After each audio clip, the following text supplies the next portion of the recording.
தந்தை மகன் தூய ஆவியாரின் பெயராலே.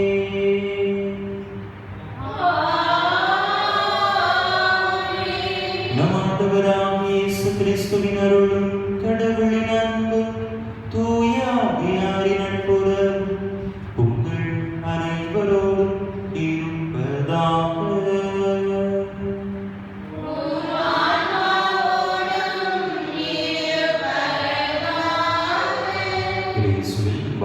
சகோதர சகோதரிகளே, இன்றைய நாளிலே நாம் புனித திருமுழுக்கு யோவானின் பிறப்பு பெருவிழாவை கொண்டாடுகின்றோம். புனித திருமுழுக்கு யோவான் இயேசுவுக்கு முன்பாக வந்து அவருக்காக வழியை செம்மைப்படுத்தியவராக இருக்கின்றார். அவரை மக்கள் முதன்மைப்படுத்திய பொழுதும் தான் மெஸ்ஸியா அல்ல, தான் அவருக்கான வழியை தயார் செய்ய வந்தவனே என்று சொல்லி அந்நிய பின்னலைப்படுத்தி இறைவனை முன்னிலைப்படுத்துபவராக தன்னுடைய வாழ்நாள் முழுவதும் வாழ்ந்தார். நாமும் கூட புனித திருமுழுக்கு யோவானின் அந்த வழி நடத்துதலை, அந்த எடுத்துக்காட்டை பின்பற்றி நம்முடைய வாழ்க்கையிலே தாழ்ச்சியோடு வாழ்ந்து இறைவனை முன்னிலைப்படுத்தி வாழக்கூடிய அந்த நல்ல மனதை நாம் பெற்றுக்கொள்ள தேவையான அருள் வேண்டி, ஆசி வேண்டி இந்த பலியிலே நாம் சார்ந்துவோம். தகுதியான விதத்தில் இந்த உயிருள்ள பலியை ஒப்புக் கொடுக்க தடையாக இருக்கக்கூடிய நம்முடைய பாவங்கள், குற்றங்கள், குறைகள், பலவீனங்கள் அனைத்தையும் நினைத்து பார்த்து இறைவனிடத்திலே மன்னிப்பு வேண்டுவோம். எல்லாம் வல்ல இறைவனிடமும்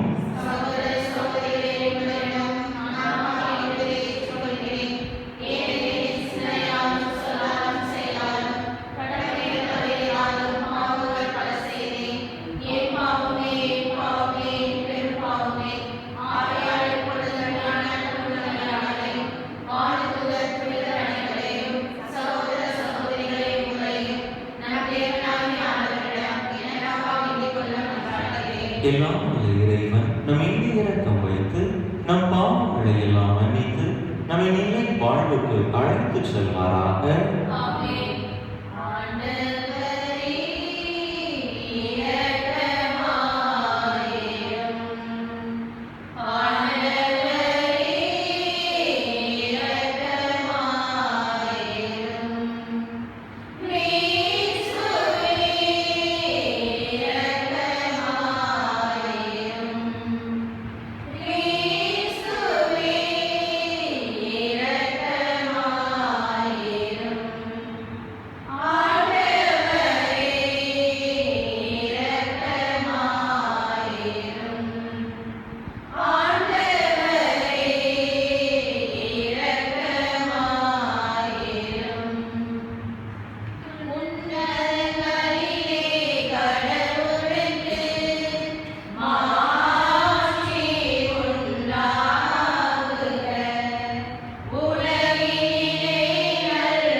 மன்றாடுவோமாக.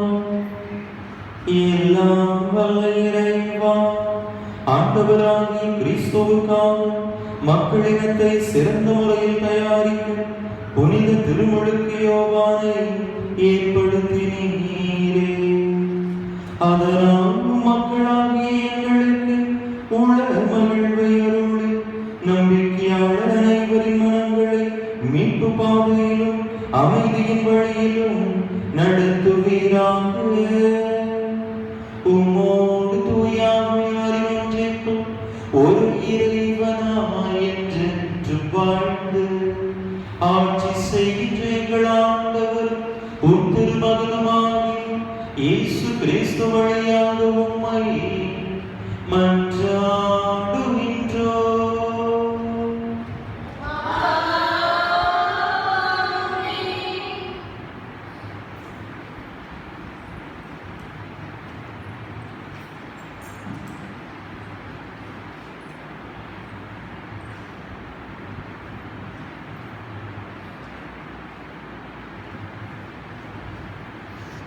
நான் உன்னை பிற இனத்தாருக்கு ஒளியாக ஏற்படுத்தினேன். இறைவாக்கினர் எசாயா நூலிலிருந்து வாசகம். அதிகாரம் 49 இறைவசனங்கள் 1 தீவு நாட்டினரை எனக்கு செவி கொடுங்கள். தொலைவாழ் மக்களினர்களை கவனியுங்கள். கருப்பையில் இருக்கும்போதே ஆண்டவர் என்னை அழைத்தார். என் தாய் வயிற்றில் உருவாகும் போதே என் பெயர் சொல்லி கூப்பிட்டார். என் வாயை புராண வாழ்போது ஆக்கினார். தம் கையின் நிழலால் என்னை பாதுகாத்தார். என்னை பளபளக்கும் அம்பு ஆக்கினார். தம் அம்பார துணியில் என்னை மறைத்துக் கொண்டார். அவர் என்னிடம், நீயே என் ஊழியன், இஸ்ரவேலே உன் வழியாய் நான் மாற்றிடுவேன் என்றார். நானோ வீணாக நான் உழைத்தேன், பெருமையாகவும் பயனின்றியும் என் ஆற்றலை செலவழித்தேன்.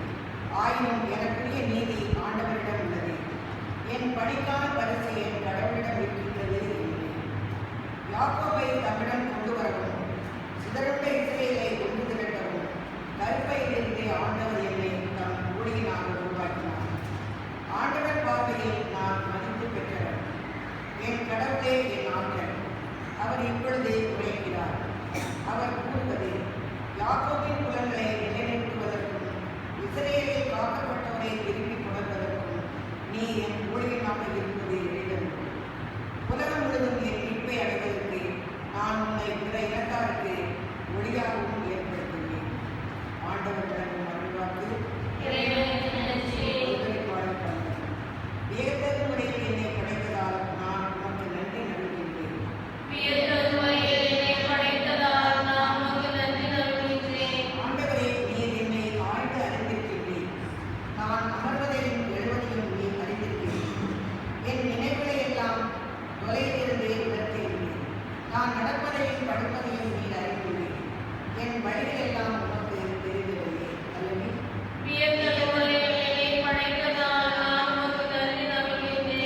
ஏனெனில் என் உள் உறுப்புகளை உண்டாக்கியவர் நீரே. என் தாயின் கருவில் எனக்கு உரு தந்தவர் நீரே. அஞ்சத்தது வியத்தகு முறையில் நீர் என்னை படைத்ததால் நான் உமக்கு நன்றி நல்குகின்றேன். உன் செயல்கள் வியக்கத்தக்கவை என்பதை என் மனம் முற்றிலும் அறியும் அல்லவே.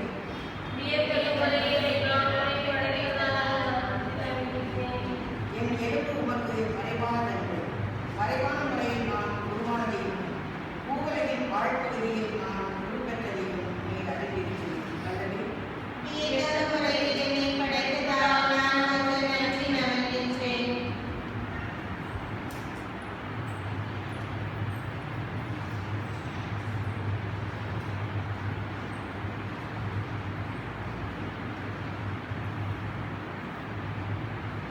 திருத்துதர் பணிகள் நூலிலிருந்து வாசகம். அதிகாரம் 13 இறை வார்த்தைகள் 22 முதல் 26 முடிய. அந்நாட்களில் பவுல் கூறியது, கடவுள் சவுலை நீக்கிவிட்டு தாவீதை அவர்களுக்கு அரசராக ஏற்படுத்தினார். அவரை குறித்து ஈசாயின் மகனான தாவீதே, என் இதயத்துக்கு உகந்தவனாக கண்டேன், என் விருப்பம் அனைத்தையும் அவன் நிறைவேற்றுவான் என்று சாமி பகர்ந்தார். தாம் அளித்த வாக்குறுதியின்படி கடவுள் அவருடைய வழிமறைப்பிலிருந்து இஸ்ரேலுக்கு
எழுதிய தூய நற்செய்தியிலிருந்து வாசகம். அதிகாரம் 1 இறைவசனங்கள் 57 முதல் 66 மற்றும் 80. எலிசபெத்துக்கு பேறு காலம் நெருங்கியது. அவர் ஒரு மகனை பெற்றெடுத்தார். ஆண்டவர் அவருக்கு பெரிதும் இரக்கம் காட்டினார் என்பதை கேள்விப்பட்டு சுற்றி வாழ்ந்தோரும் உறவினரும் அவரோடு சேர்ந்து மகிழ்ந்தனர். 8ஆம் நாளில் அவர்கள் குழந்தைக்கு விருந்து சேதனம் செய்ய வந்தார்கள். செக்கரியா என்று அதன் தந்தையின் பெயரையே அதற்கு சூட்ட இருந்தார்கள். ஆனால் அதன் தாய் அவர்களை பார்த்து, வேண்டாம், அதற்கு யோவான் என பெயரிட வேண்டும் என்றார். அவர்கள் அவரிடம், உம் உறவினருள் இப்பெயர் கொண்டவர் எவரும் இல்லையே என்று சொல்லி, குழந்தைக்கு என்ன பெயரிடலாம், உம் விருப்பம் என்ன என்று தந்தையை நோக்கி சைகை காட்டி கேட்டார்கள். அதற்கு அவர் எழுது பலகை ஒன்றை கேட்டு வாங்கி இக்குழந்தையின் பெயர் யோவான் என்று எழுதினார். எல்லாரும் வியப்படைந்தனர். அப்பொழுது அவரது வாய் திறந்தது, நான் கட்ட விழுந்தது. அவர் கடவுளை போற்றி புகழ்ந்தார். சுற்றி வாழ்ந்தோர் அனைவரும் இதை பற்றி கேள்விப்பட்டு அஞ்சினர். இச்செய்தி யூதேய மலை நாடெங்கும் பரவியது. கேள்விப்பட்டவர்கள் யாவரும் இச்செய்தியை தங்கள் உள்ளங்களில் இருத்தி, இக்குழந்தை எப்படிப்பட்டதாக இருக்குமோ என்று சொல்லிக் கொண்டார்கள். ஏனெனில் அக்குழந்தை ஆண்டவருடைய கை வன்மையை பெற்றிருந்தது. குழந்தையாக இருந்த யோவான் வளர்ந்து மன வலிமை பெற்றார். இஸ்ரேல் மக்களுக்கு தம்மை வெளிப்படுத்தும் காலம் வரை அவர் பாலை நிலத்தில் வாழ்ந்து வந்தார். ஆண்டவரின் அருள் வாக்கு.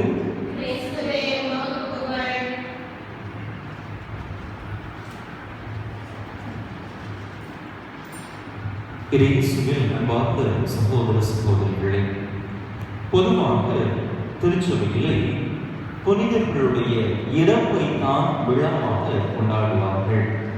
ஆனால் 3 பேருக்கு மட்டும் பிறப்பை விழாவாக கொண்டாடுகின்றோம்.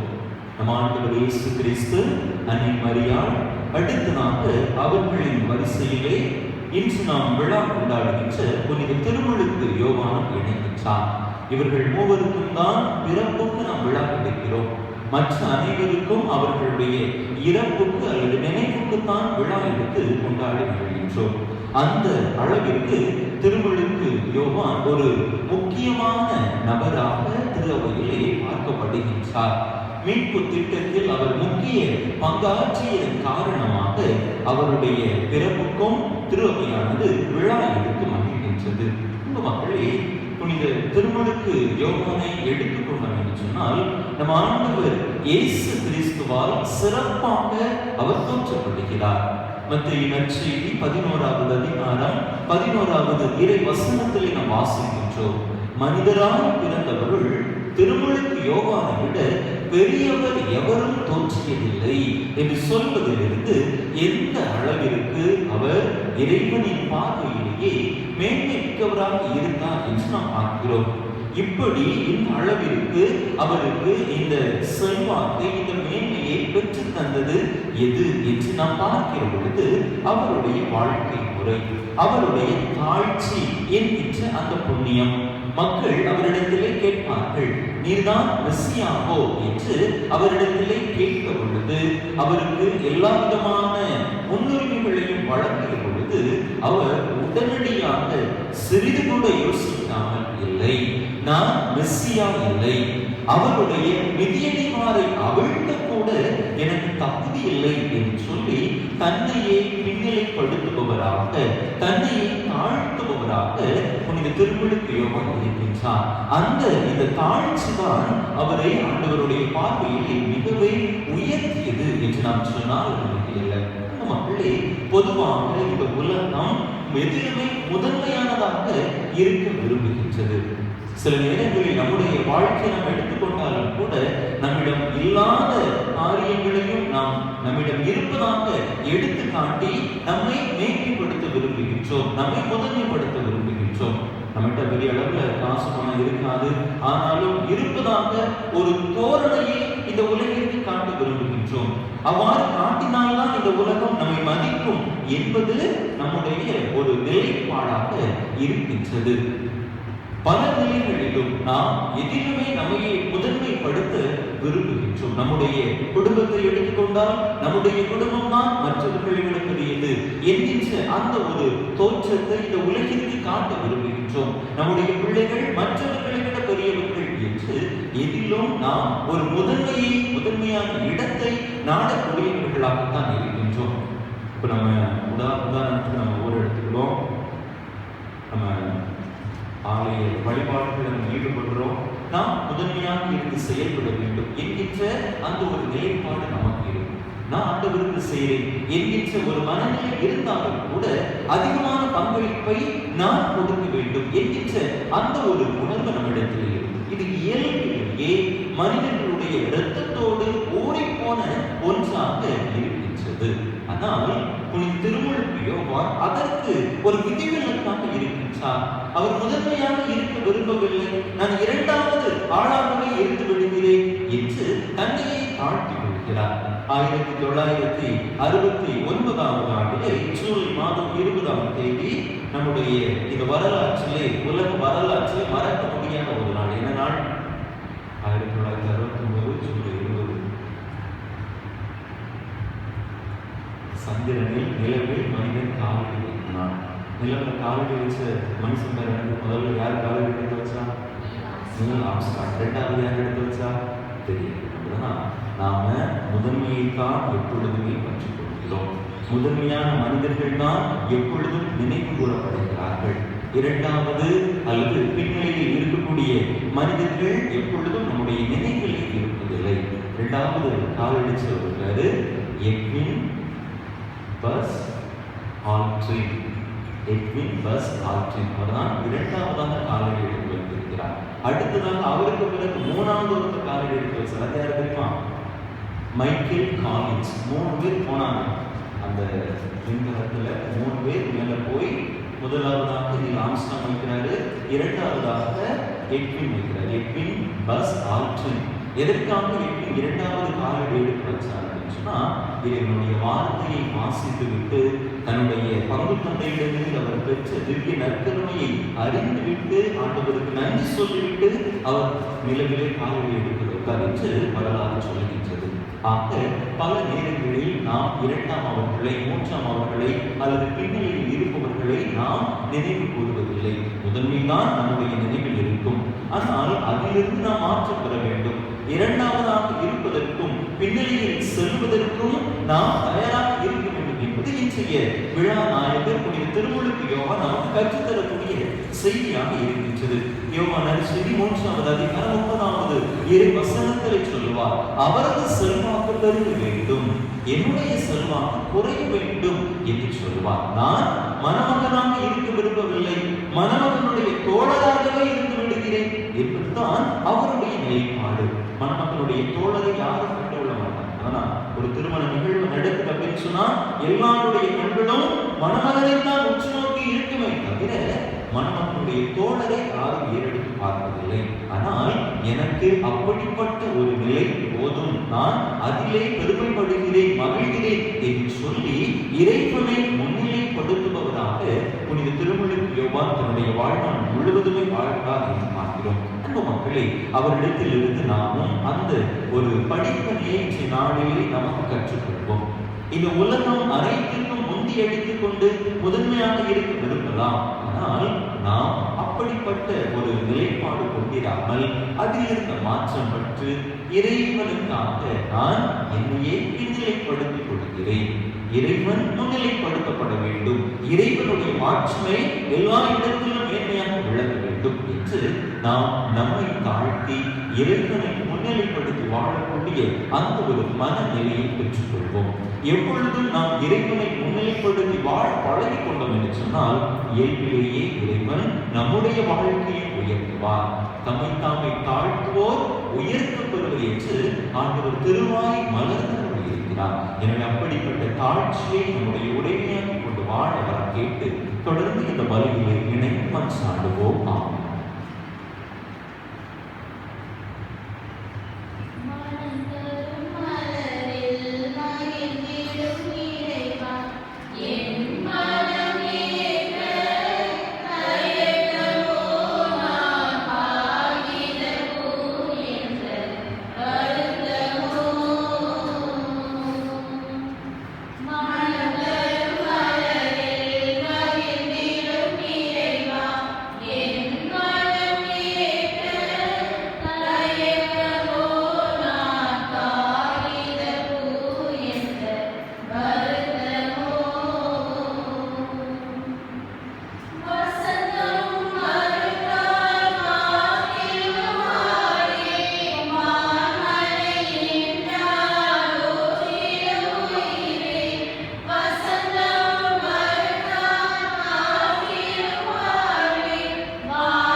சகோதரிகளே, என்னுடைய எப்பொழுதுமான இப்பலி எல்லாம் வல்ல தந்தையாகிய இறைவனுக்கு ஏற்ற நாள்படி மன்றாடுங்கள்.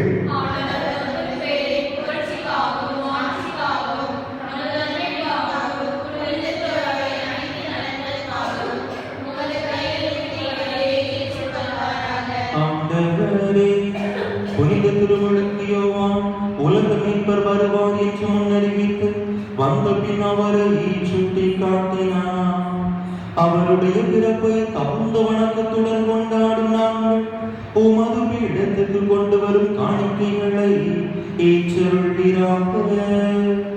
என்றென்றும் வாழ்ந்து ஆட்சி செய்கின்றவர் வழியாக உம்மை மன்றாடுகின்றோம்.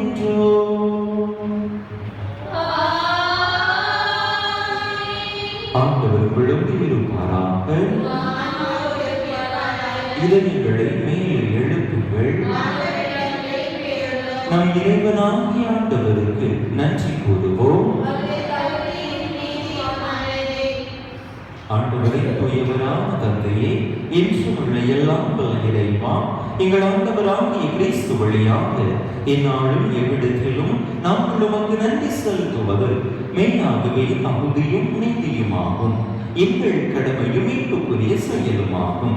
கிறிஸ்துவின் முன்னோடியான புனித யோவானை முன்னிட்டு நாங்கள் உமது உன்னத மாட்சியை புகழ்கின்றோம்.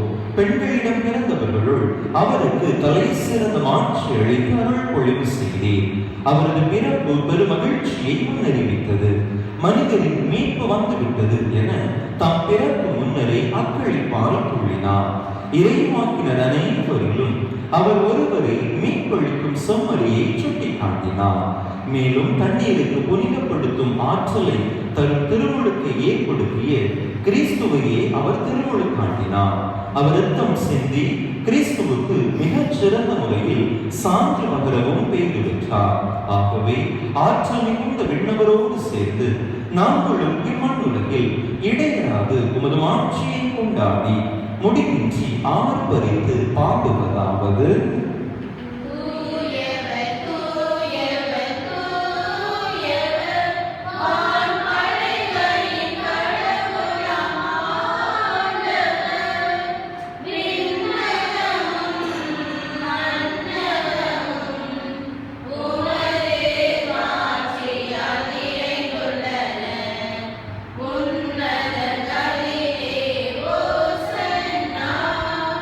உன்னத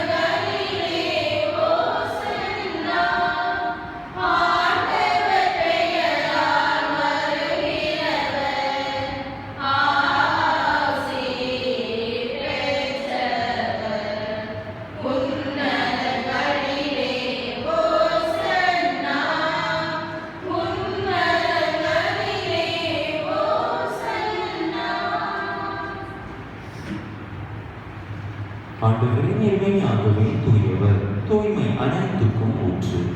ஆகவே உடைய ஆணையை பொழிந்து இக்காணிக்கைகளை தூய்மைப்படுத்த உண்மை வேண்டுகின்றோம்.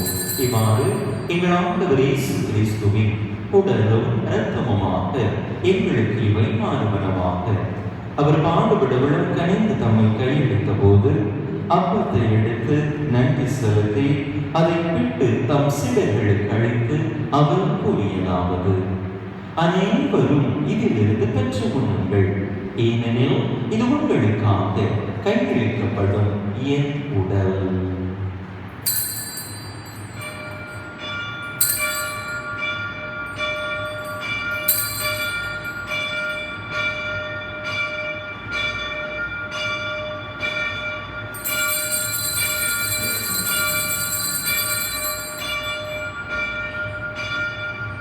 அவன் இரவு விருந்து இறங்கியதில் கிண்ணத்தையும் எடுத்து மீண்டும் உமக்கு நன்றி கூறி தம் சீடர்களுக்கு அளித்து அவர் கூறியதாவது: அனைவரும் இதிலிருந்து பெற்று பருகுங்கள், ஏனெனில் இது புதிய நிலையான உடன்படிக்கைக்குரிய என் இரத்தத்தின் கிண்ணம். இது பாவ மன்னிப்புக்கென்று உங்களுக்காகவும் பலருக்காகவும் சிந்தப்படும். இதை என் நினைவாக செய்யுங்கள்.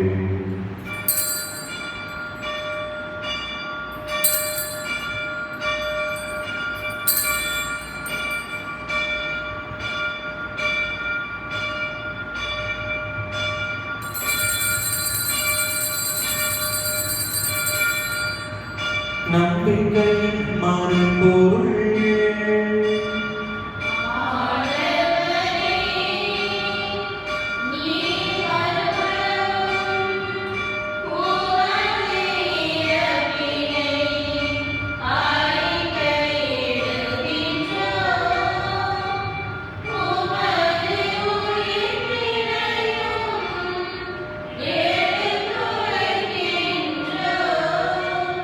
ஆகவே ஆண்டவரே, நாங்கள் கிறிஸ்துவின் இறப்பினையும் உயிர்ப்பினையும் நினைவு கூர்ந்து வாழ்வு தரும் அப்பத்தையும் மீட்பளிக்கும் கிண்ணத்தையும் உமக்கு ஒப்புக் கொடுக்கின்றோம்.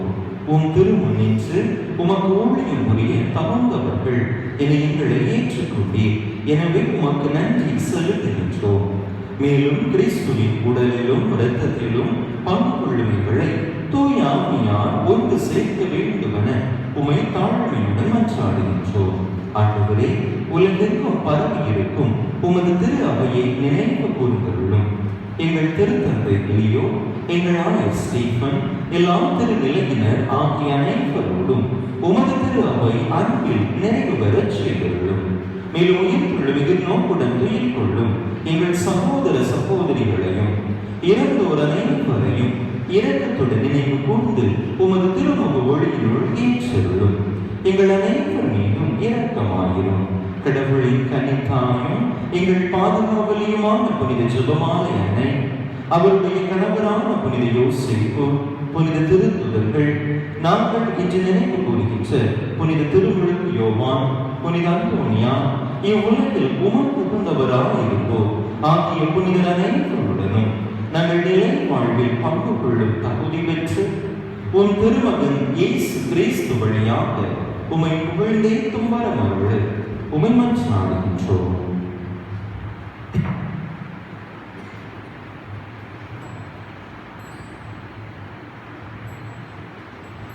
இவர் வழியாய் இவரோடு இவரில் எல்லாம் வரும் இறைவனாகிய தந்தையே, தூய ஆவியார் ஒன்றித்தல் எல்லா புகழ் மாற்றியும் ஏற்றும் உமக்கு உரியதே.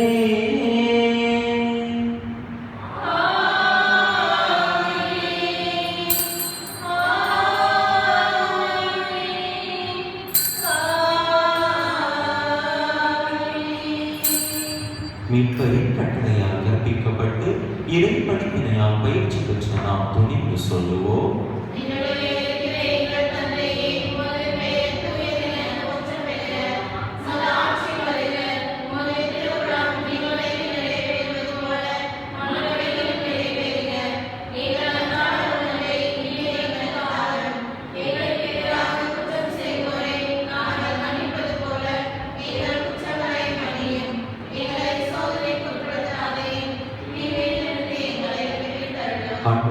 தீமையான அனைத்தில் இருக்கும் எங்களை விடுவித்து எங்கள் வாழ்நாளில் அமைதியை கனிவுடன் அருள உமை மன்றாடுகின்றோம். உமது இரக்கத்தின் உதவியால் நாங்கள் பாவத்திலிருந்து எப்போது விடுதலை பெற்று யாதொரு கலக்கமுமின்றி நலமாய் இருப்போமாக. நாங்கள் எதிர்நோக்கி இருக்கும் பேரின்பத்திற்காகவும் எம் மீட்பராகிய இயேசு கிறிஸ்துவின் வருகைக்காகவும் காத்திருக்கின்றோம். ஆண்டவரே இயேசு கிறிஸ்துவே, அமைதியை உங்களுக்கு விட்டுச் செல்கின்றேன், என் அமைதியை உங்களுக்கு அளிக்கின்றேன் என்று உம் திருத்தூதர்களுக்கு மொழிந்தீரே. எங்கள் பாவங்களை பாராமல் உமது திரு அவையின் நம்பிக்கையை கண்ணோக்கி உமது திருவுளத்துக்கு ஏற்ப அதற்கு அமைதியையும் ஒற்றுமையையும் அளித்தருள்கிறாக. என்றென்றும் வாழ்ந்து ஆட்சி செய்கின்றவர் நீரே.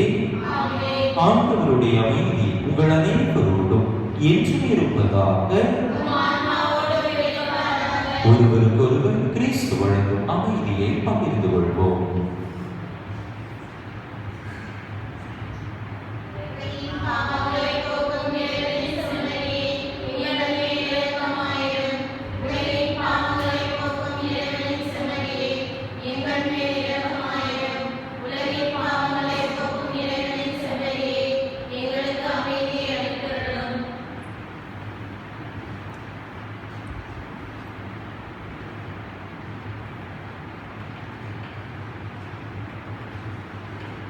இதோ இறைவனின் சன்னதி, இது உலகின் பாவங்களை போக்குகின்றவர்.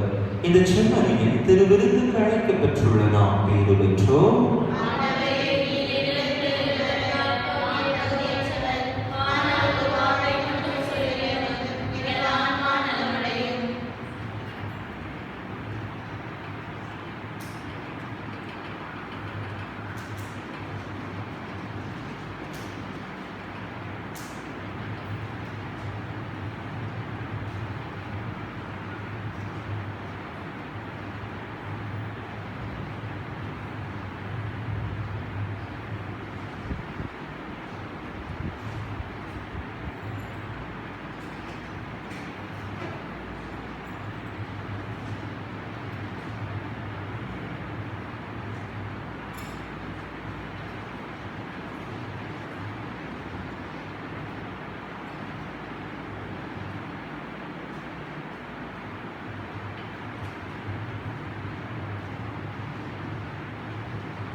விண்ணக தந்தையே, உம் திருமகன் இயேசு கிறிஸ்துவே நீர் எங்களுக்கு வழங்கிய நம்பிக்கைக்காக உமக்கு நன்றி.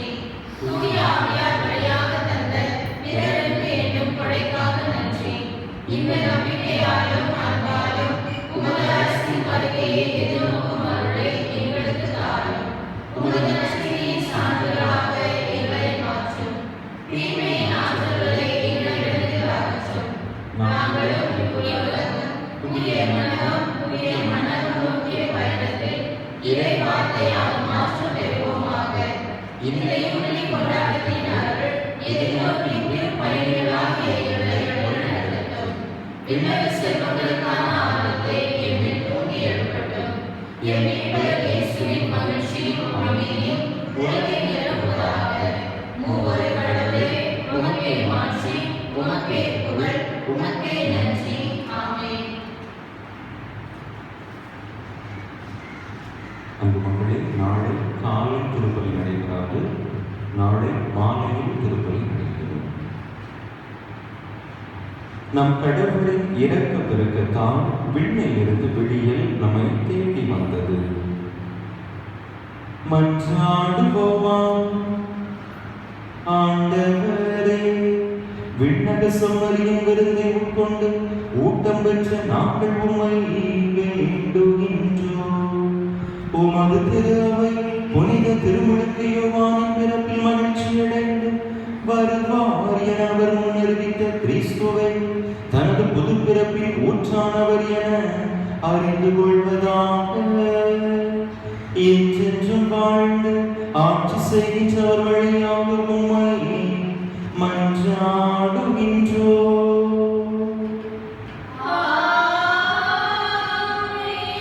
ஆண்டவர் உங்களோடு இருப்பாராக.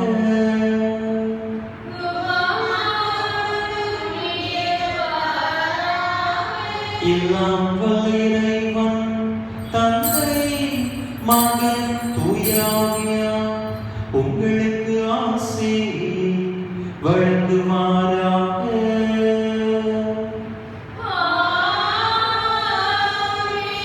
இறையாசிரை நிறைவாக பெற்றவர்களாக சென்று வாருங்கள்.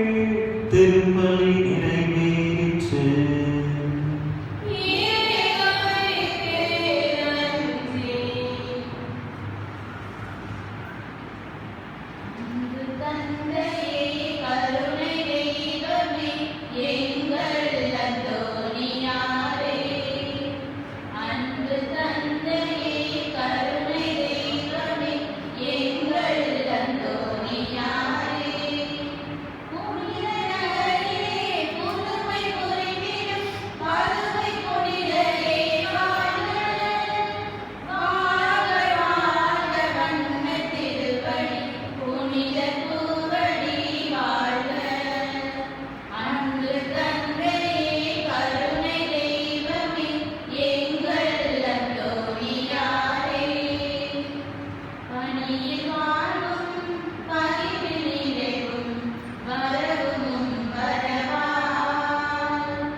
நிறைவேற்றி